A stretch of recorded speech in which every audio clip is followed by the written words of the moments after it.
여러분 안녕하십니까. 조성식의 어퍼컷 오늘 국회에서 진행합니다.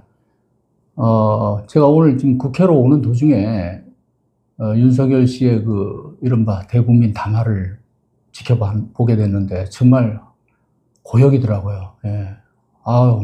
정말 화가 나서 오늘 마침 제가 이제 오늘 부승찬 의원님 지금 뵈러 왔거든요. 부승찬 의원님 안녕하세요. 예, 안녕하십니까. 예. 반갑습니다. 예. 일본 국방위에서 이번 내란 사태 지금 조사하는데 아주 크게 활약을 하고 계시는데, 어떻게 좀 몸 좀 챙기면서 하셔야지. 잠을 못 자니까요. 아이고, 그래서 이제 네. 잠을 자는 시간이 상당히 줄어들었어요. 평균적으로 하루에 5시간은 저는 자줘야 되는데, 네. 3시간? 3시간, 많이 잘 때는 4시간. 그리고 이제 풍찬 도숙이라고 해야 되나? 그래서 여기서 한 3일 정도 잤고요. 예, 그 다음 본회의장에서 하루 잤고. 이러다 보니까 몸이 조금 컨디션이 좀 안 좋긴 합니다. 그러니까요. 예. 몸 건강 챙기면서, 예, 왜냐면 이제 내란 세력과 기나긴 사실 싸움이, 네. 예, 금방 이 추세라면 국민적인 어떤 그런 저항 열기 이런 거에 의해서 곧 내란 세력이 진압되지 않나 했는데, 저 내란의 세력의 수괴가 네. 저렇게 지금 결사항전의 의지를 지금 보였잖아요. 오늘 보셨죠? 다만. 예, 사실상 제2차 계엄 선포를 한 것과 유사한 그러죠. 나는 국정 운영을 계속할 것이다. 그런 얘기를 함으로써 지금 약간 결집을 하겠다. 극우 보수 세력들을 결집하겠다. 이런 메시지. 즉 일반 국민에 대한, 대통령으로서 일반 국민에 대한 메시지가 아니고요. 극우 세력들에 대한 결집해달라라는 메시지로 저는 이해했습니다. 자, 이번 사태에 사실 이제 군이 동원된 것이기 때문에 가장 중요한 것이 이제 군이 얼마나 개입하고 누구의 명령을 받고 어떻게 움직여서 어떤 시작과 끝까지 이런 것을 이제 밝히는데 지금 국회 국방위가 상당한 역할을 해주고 있는데, 오늘 지금 담화 내용을 보면 지금 제가 보기엔 상당 부분 거짓말 개변인 것 같은데, 네. 자기는 한마디로 이거잖아요. 지난번에도 약간 그런 뉘앙스였는데 좀 진짜 계엄이 아니고 좀 겁만 주려고 그랬다. 특히 그렇죠. 민주당 야당에 대한 경고. 네, 경고. 그다음에 군사 병력 이런 부분도 또 장관한테 자기가 최소화 지시를 그래서 300명 이하가 이제 아까 들었을 때 300명 이하가 국회에 들어왔다. 이렇게 정군이 수만 명이 동원돼야 되는데 300명 이하로 줄인 것도 나는 경고하기 위한 거지. 그것만 봐도 알 수 있지 않냐. 이런 멘트가 있었죠. 자, 그리고 처음부터 그러니까 국회에서 계엄 해제를 의결하면 바로 빼라고 지시를 했다. 근데 자기는 실제로 몇 시간 끌었잖아요. 또. 예. 포인트를 잘 보시면 군을 동원한 거에 있어서 기본적으로 300명 이하라고 하는데 그 300명 이하에, 그러니까 이게 녹화 담화잖아요. 네. 녹화 담화다 보니까 300명 이하는 뭐냐면 대통령한테 보고가 안 올라가는 거예요. 이게 300명 이하를 발표한 게 국회 사무처거든요. 그래서 자기네가 세서 280명. 헬기가 12대가 12대가 2차례 왕복했고, 그러니까 24차례 온 거죠. 거기에 7, 8명씩 탔고 이런 걸 계산해서 대략 280명이라고 했던 거죠. 그러니까 이제 대통령은 국방부로부터 이 동원된 병력에 대해서 보고를 안 받은 거죠. 그래서 모든 보고 라인이 대통령한테 안 하는 거를 이게 간접적으로 나타나는 게 아닌가 하는 생각이 들고요. 저희가 이제 계엄 끝나자마자 자료 요구를 했어요. 그래서 자료 요구를 할 때 685명. 지금 국회 동원된 병력이 685명이라는. 그러면 이건 하여간 제대로 알지도 못하고. 그렇죠. 근데 이제 그거는 이제 특전사와 수방사에서만 온 거고요. 방첩사 이런 부분이, 정보사 이런 부분이 다 빠진 거죠.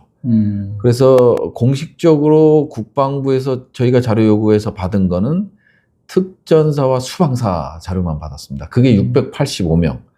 그리고 이제 국방이 현안 질의 과정에서 전체 우리가 이제 계속 캐물면서 확인된 게 허영 의원이 아주 거기에 있어서 큰 역할을 해줬는데, 1391명인가?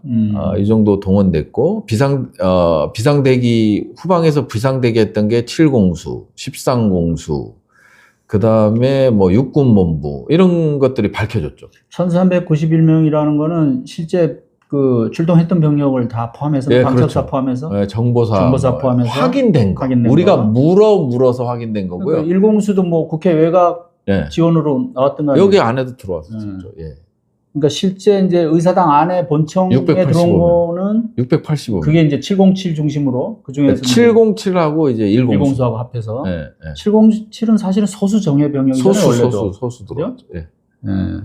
자, 오늘 대통령 담화를 보면 이게 뭐 마치 별일 아닌 것처럼 대통령이 그냥 한번 겁주려고 한번 잠시 놀랬지 하고 뭐 한번 출동시켰지만 최소화했고 뭐 이런데 사실은 드러난 걸 보면 지금 말씀하셨지만 뭐 육군 총장이 당일날 밤에 뭐 이제 뭐 참모들 계룡대 부장들까지 다 버스에 태워서 네, 출발시켰죠. 그런 계획도 그게 이제 3시에 버스는 대기하고 있었고, 부장들은 이제 계엄사에서 명령이 떨어지기만을 바라고 있었고, 그래서 이제 1시에 계엄 해제 요구 결의안이 의결이 됐잖아요.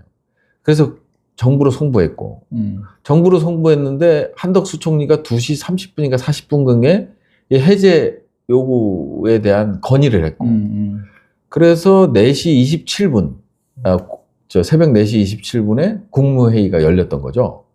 그래서 저희가 이제 유추해 보면 1시 2분에 해제 요구 결의안이 의결됐는데 3시에 출동 명령이 떨어졌단 말이에요. 육군본부의 부장들은 지금 즉시 서울로 이동하라. 그게 3시란 말이죠. 새벽 3시. 그거는 계엄사령관이 확인해줬죠. 제가 질문할 수. 그러면은 그거는 국회에서 이미 해제 결의를 했는데도 네. 육군은 벌써 따로 움직이고 있었던 거예요. 그렇죠, 그렇죠. 자, 대통령이 당연히 그거 보고 받았을 거 아니에요. 그렇죠. 지시하는 네. 그러니까 안에서 뭐냐면 2차 계엄 하자. 이게 대통령이 얘기를 한 거잖아요. 야, 그 군이 그 국회 하나 점령 못하냐, 접수 못하냐. 그럼 오늘 대통령 담화는 어떻게 보세요? 완전 거짓말이. 완전 거짓말이죠. 그 다음에 자, 경고성 비상계엄이지만 헌법과 계엄법에 명시된 대로 해야 하잖아. 아무것도 안 지켜졌어요. 아무것도. 8개 단계가 있는데 아무것도 지켜지지 않았고, 계엄군을 지정할 때도 전국 비상계엄이기 때문에 경비계엄하고는 좀 달라요. 그래서 비상계엄 같은 경우, 전국계엄 같은 경우 어떤 방식이냐면 계엄사령관이 계엄군에 대한 지정을 하고 이거를 건의를 합니다. 대통령한테. 건의를 하면 승인을 지정한다라는 걸 승인을 해줘야 계엄군이 완성이 되는 거예요. 근데 지금 뭐 707부터 시작해서 수방사, 방첩사, 정보사 지정이 안 됐잖아요. 그러니까 이 불법 세력들이야. 그런 과정들이 다 지금 없었다는 거죠. 생략이 됐고. 그리고 오늘 뭐 또 황당한 얘기, 통치행위. 국민의힘에서 통치행위를 얘기하는데 그게 이제 유신 때 얘기잖아요. 그렇죠. 통치라는 말 자체가. 네, 유신 때 이제 그 유신을 합리화하기 위해서 갖다 붙인 말, 용어가 이제 통치행위잖아요. 그러니까 이 사람은 말이죠. 한동안 우리 지구 바깥에 어디 벗어나 있다가 들어오신 분 같아요. 완전히 다른 얘기를 지금 이 시기에, 이런 21세기에. 자, 오늘 주제는 그래서 뭐 아침 또 담화도 있고 그래서 저는 이제 이게 궁금하더라고요. 자, 대통령은 이게 뭐 국민 피해를 최소화하고 뭐 아까도 얘기한 것처럼 그냥 단순히 좀 야권에 대한 경고 뭐 이런 차원인데, 사실은 군이 지금 드러난 걸로만 보면 뭐 이거 성공했으면 진짜 나라가 완전히 군에 장악이 되고, 그렇죠. 물론 위는 이제 대통령이지만 우리 온 국민이 지금 가슴을 쓸어내리는 그런 상황인데, 자, 이번 내란 또는 뭐 친위 쿠데타든지 뭐 용어는 뭐 이제 나중에 정리가 되겠습니다만, 이것이 실패한 이유를, 자, 어쨌든 가장 핵심은 군을 동원해서 장악을 했어야 되는데 그게 실패한 거잖아요. 그걸 하나씩 좀 짚어봅시다. 예, 처음에는요, 실패 요인은 한 3가지 정도로 살펴볼 수 있죠. 날짜, 오늘 얘기했잖아요. 12월 날짜 선택을 잘못했다. 내가 이거 성공하려면 주말에 하든가 뭐 이 얘기를 했잖아요. 대통령이. 날짜 선택을 잘못했어요. 12월 4일 날 뭐가 있었냐면 본회의가 있었잖아요. 본회의가 있었기 때문에 날짜 선택, 우리 국회의원들이 다 동원돼 있었잖아요. 날짜 선택 잘못된 거고. 그 다음에 이제 그 보안이 너무 철저했어. 아는 사람이 없어. 보통은 이런 군사작전에서도 극비리에 뭐 이런 것은 사실 보안이 생명이긴 한데, 네. 이건 반대로 지금 역효과가 난 거예요. 네, 그렇죠. 뭐냐면 이게 단적인 예로 이제 서울 상공으로 헬기가 진입하려면 승인 받아야 되는데 니네 왜 들어오냐 이거야. 그 승인을 보류해 버리잖아요. 그 수방사 네. 그 통제권이라는 거죠. 네, 네, 수방사가 그 내용을 모르니까. 네. 수방 사령관은 여기 나와 있어요. 여기 와 있어가 그 내용. 그리고 이제 이런 것들은 다 전결이죠. 수방사령관한테 보고서까지 하는 게 아니니까 전부 전결로 되지. 이게 저 비행 승인과 관련돼서는 한두 군데서 연락 오는 게 아니니까. 그러면 그날 그 비행 승인 전결은 누가 행사한 거예요? 수방사에서 누가 일단 막은 겁니까?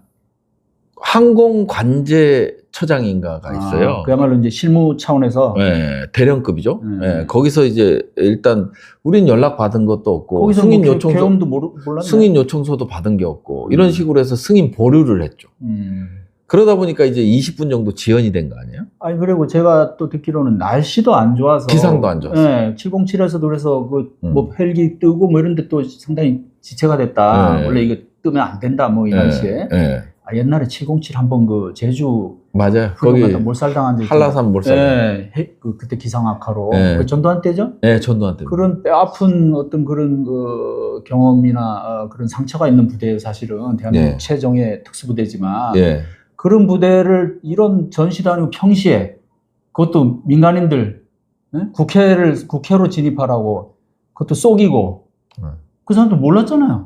그 다음에 이제 그런 얘기가 뭐 나중에 풀어서 좀 이제 보안 통제하고 그 다음에 마지막은 비상계엄의 요건을 충족하지 못했기 때문에 군이 이 명령을 따라야 되느냐 말아야 되냐 어영부영. 그러니까 비상계엄이라는 건 계엄법 2조 2항에 보면 뭐예요? 전시, 사변 또는 이에 준하는 국가 비상사태 이거였잖아요. 그래서 제가 그 계엄사령관한테 그걸 캐물었던 거죠.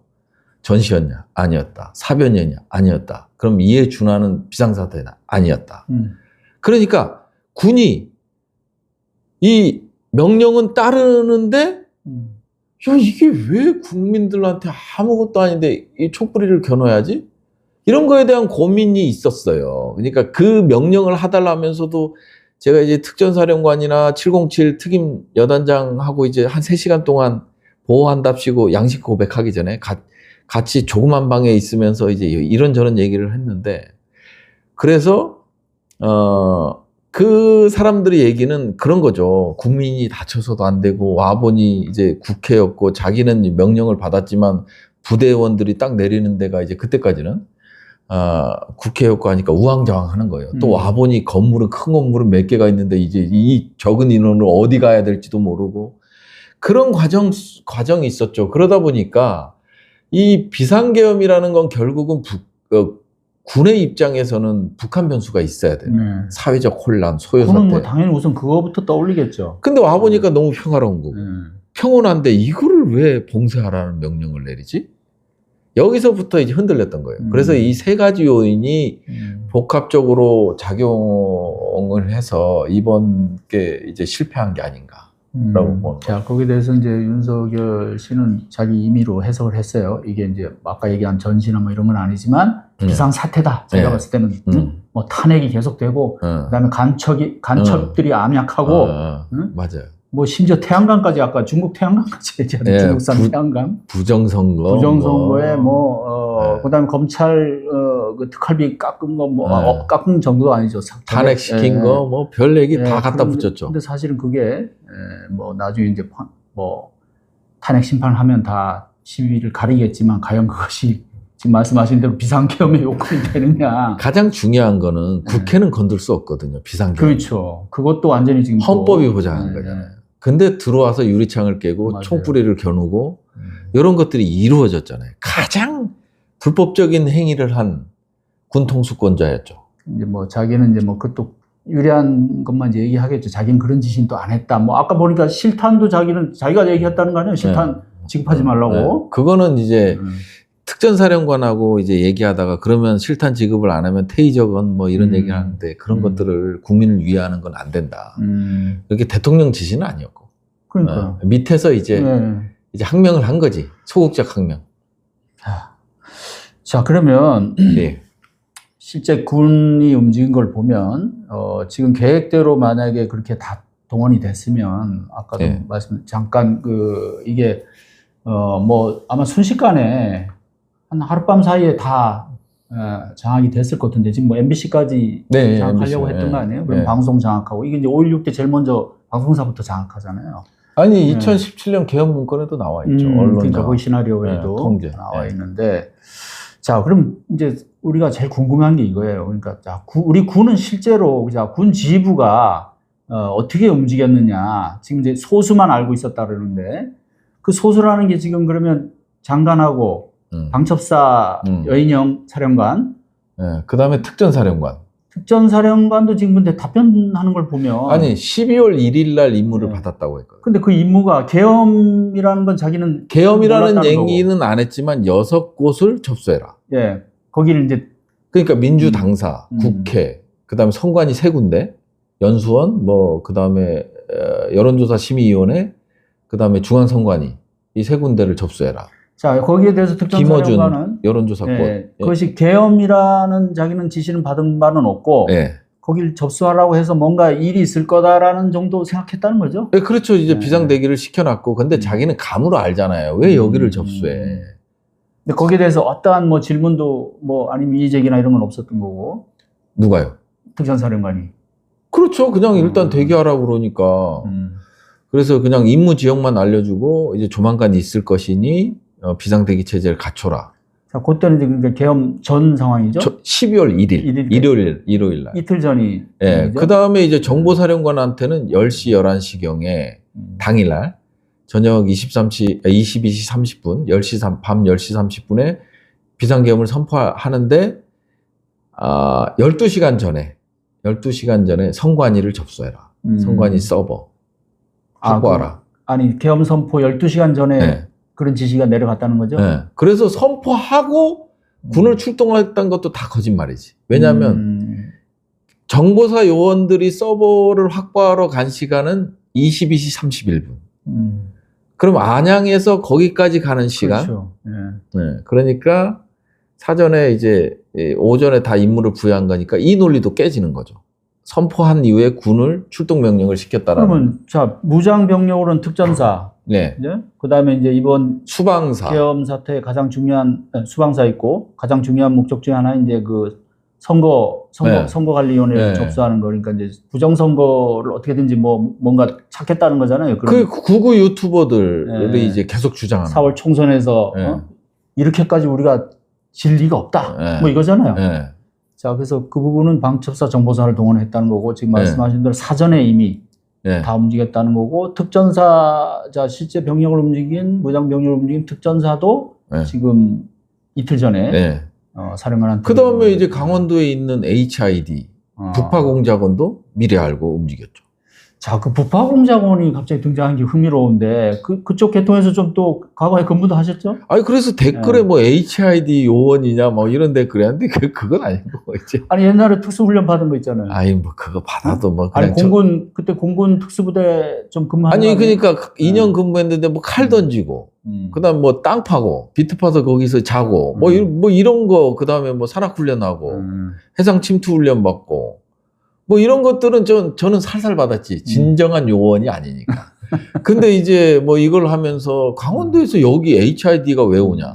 근데 이제 HID가 하는 훈련들이 뭐냐면 뭐 특전사 애들이랑 이제 훈련을 할 때 대항군 역할을 합니다. 북한군 역할. 그래서 침투를 시키고 특전사가 이거를 진압하는 그런 훈련을 하는데. 그럼 HID도 사실은 상당한 특수훈련? 최고의 에이스. 아니, 우리가 보통 이제 해군은 UDT. 공군은 그다음에 구조사, CCT. CCT라고 용어가. 공중통제사. 공중통제사. 거기도 상당히 인정해 주잖아요. 그다음에 육군은 이제 특전사. 뭐 그런데 이제 정보사 HID가 더 세다? 아니죠. 그거 누가 세다고 할 수는 없는데. 맞아요. 뭐 사자가 호랑이. 아니, 근데 그거는 이게 일반적인 거고, 네. 그냥 인터넷에서 이제 검색되고 공식적으로는 등장 안 하는 게 이제 HID라든지 UDU. 그렇죠. UDT 말고. 예, 알아요. 예, 그다음에 공군, 부파. 예, 네. 공군 특수부대. 뭐 이런 것들이 이제 언론에 공개가 안 되는 건데 인터넷 검색하면 나오죠. 이게 이제 HID가 이제 공식적으로 나온 거예요. 판교에 이제 대기하고 있었던 거. 그러니까 판교까지 와서 대기를 하고 있었다. 몇 명이죠?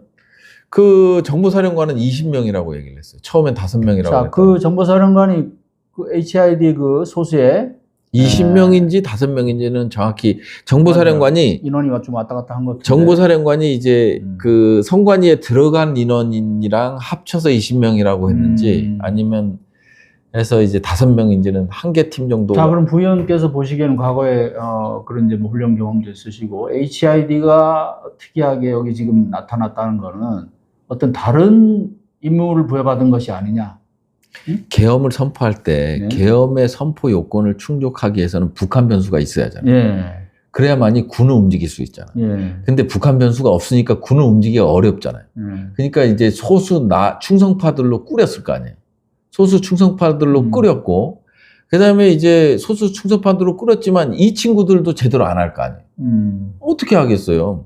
비상계엄의 요건을 충족시키지 못하는데 어떻게 국민들한테 촛불을 겨누요? 그래서 뭐 우리 김병주 의원이 제보를 받았지만 그분들은 이제 체포조라고 생각을 했던 거죠. 체포죠? 네. 왜 근데 강원도에서 여기까지 옵니까?